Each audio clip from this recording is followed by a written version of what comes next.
কি তুমি আমার পথ আটকালে কেন? কারণ তুই যাবি না। এই ডিল করতে হবে রূপা। আমি আজকে তোর বাবাকে দেখে এসেছি, তোর বাবা সত্যি ভালো নেই, উনি সব ভুলে গেছেন। মা দেখো রূপা, আমি তোর বাবাকে খুব ভালো করেছি, তুই ভুল বুঝিস না। কেন জানাওনি আমাকে?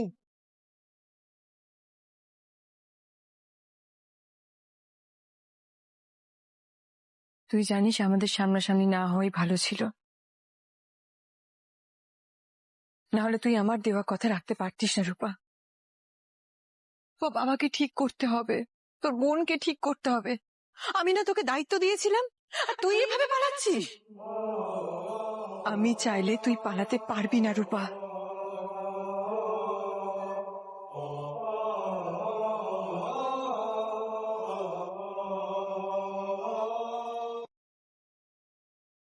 কাঁদিস না মা, আগে তুই মায়ের কথা রাখ। বাড়ির সবাইকে ঠিক করতে হবে, তোর বাবাকে সুস্থ করতে হবে।